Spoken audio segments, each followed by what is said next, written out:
Okay चलिए एक और एग्जांपल कर लेते हैं जो कि हमारी आउटपुट स्टेटमेंट से रिलेटेड है कि किस तरह हम उसको मैनेज कर सकते हैं डिफरेंट वेज के अंदर, उसकी हमें कितनी समझ आ गई है। तो there is an example, write a program that prints the number 1 to 4 on the same line with each pair of adjacent numbers separated by one space।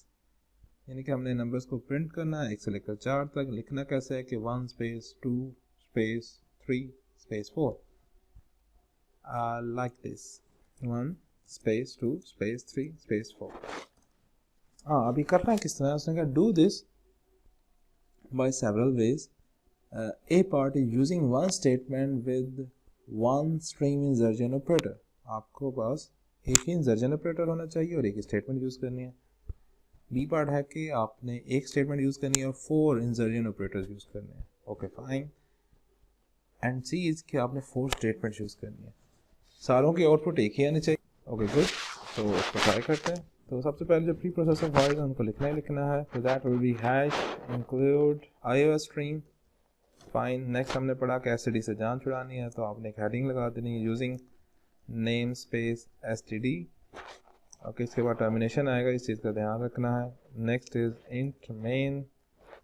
Fine. आगे उसकी कर्ली ब्रैकेट्स, स्टार्टिंग ऑटोमेटिकली हो जाएगी। Okay, हम ये part करते हैं सबसे पहले। That is using one statement with one string insertion operator. तो that will be C out. ये आ गया one insertion operator, braces inverted commas, double quotation marks, और जस्ट हम लिखते हैं 1 स्पेस 2 स्पेस 3 स्पेस 4।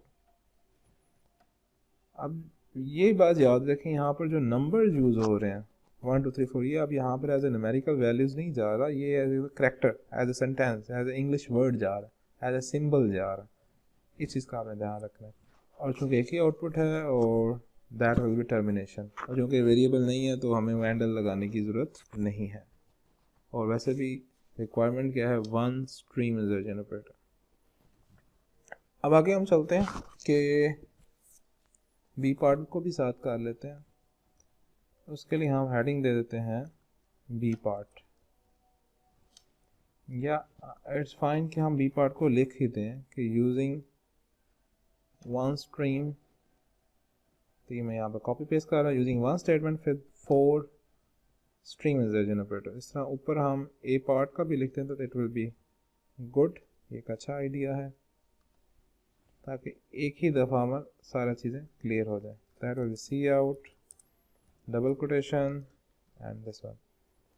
अब हमें चाहिए 4 इंसर्जन ऑपरेटर्स, तो वो हम किस तरह करेंगे। तो first of all double quotation 1 space, उसके बाद एक और इंसर्जन ऑपरेटर, चूँकि हमें 4 पूरे करने हैं तो 2 space, and next is again insertion operator 3 space and 4 and space and close। okay, next उसके बाद क्या है, C out. Third one is using 4 statements, यानी कि 4 आपने स्टेटमेंट्स को यूज़ करना है।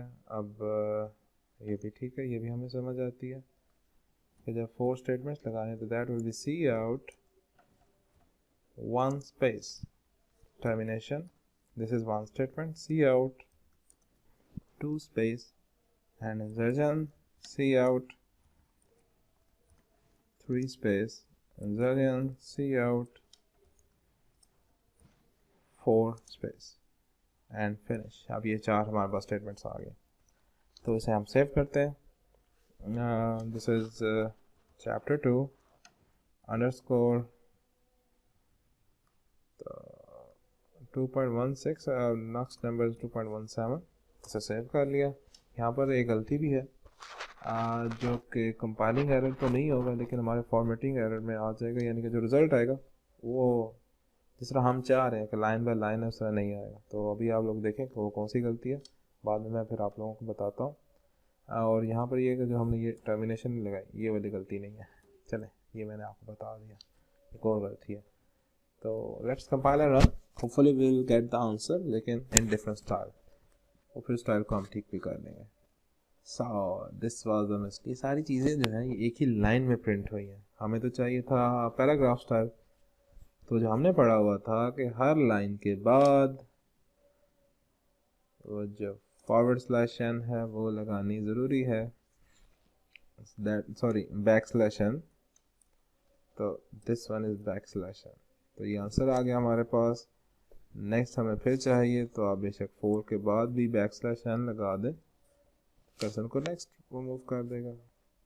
इस तरह यहाँ पर भी चाहिए हमें, तो हर जगह। और यहाँ पर हमें 4 के बाद चाहिए, 4 से पहले नहीं। 1 के बाद स्पेस, साथ ही हमें 2 चाहिए, फिर स्पेस, फिर साथ ही हमें 3 चाहिए, फिर स्पेस, फिर 4 एंड देन उसके बाद न्यू लाइन।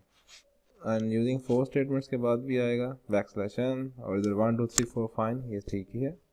और ये लास्ट में भी लगाए। अब देखते हैं, तो अब जो रिजल्ट है वो हमारा रिक्वायर्ड रिजल्ट होगा, that is like this. So using one statement with one stream insertion operator, same result. Using one statement with 4 stream insertion operators, same result. Using 4 statement, same result.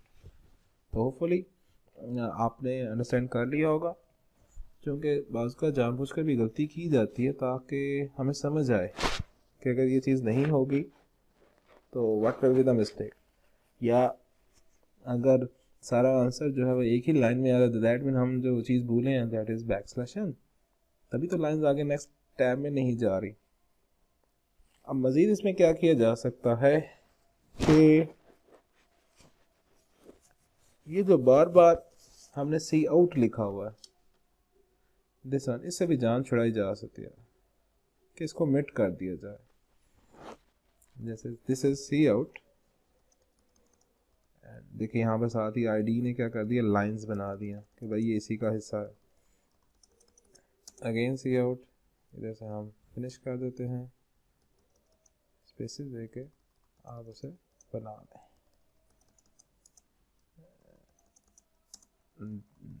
Fine. लेकिन जब ये वाला style आपने अपनाना है तो फिर एक चीज़ का ख्याल रखना है कि इसके बाद जो टर्मिनेशन है वो नहीं करनी। तो कंपाइलर क्या ये समझेगा कि एक ही सी आउट के साथ हम ये सारी चीज़ें एग्जीक्यूट कर रहे हैं, तो फाइन, हमारा तो काम निकल रहा है, और जो टर्मिनेशन आएगी वो सबसे लास्ट में आएगी।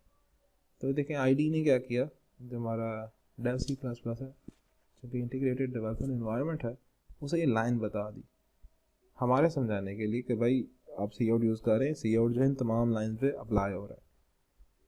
तो सेकेंड स्टाइल को यूज़ करते हुए हमेशा याद रखें कि जो टर्मिनेशन है वो सिर्फ लास्ट लाइन में आएगी, उससे पहले नहीं आएगी। तो इसे हम सेव करते हैं, नाउ कंपाइलर रन, ताकि आपको ये शो हो जाए कि भाई आंसर आता है। तो कि जब आप थोड़ा सा यूज टू हो जाए, प्रोफेशनल हो जाए, तो आप ये वाली चीज़ भी अप्लाई कर सकते हैं, या शुरू से भी अगर सीख ली जाए तो इसमें इतना कोई मसला नहीं है। तो दैट्स इट, इसमें यही चीज़ें थी। बाकी हम फिर इंशाल्लाह नेक्स्ट मज़ीद इसमें पढ़ेंगे कि what are the new rules, कि जब एडिशन और सब्ट्रैक्शन तो हमने अलग-अलग पढ़ लिया, लेकिन जब सारी चीज़ें इकट्ठी आ जाएं तो फिर क्या होता है कि अक्सर हम जब कैलकुलेटर से कोई सिंपल या ज़्यादा कम्प्लेक्स अलजेब्रिक इक्वेशन या अलजेब्रिक वैल्यूज़ को सॉल्व करते हैं अलजेब्रिक स्टाइल के अंदर, तो बाज़ औक़ात कैलकुलेटर पे और आंसर आ रहा होता है, मोबाइल पे कुछ और आंसर आ रहा होता है जब ब्रैकेट्स वगैरह लगी होती हैं। तो C++ के इन रूल्स को फॉलो करता है।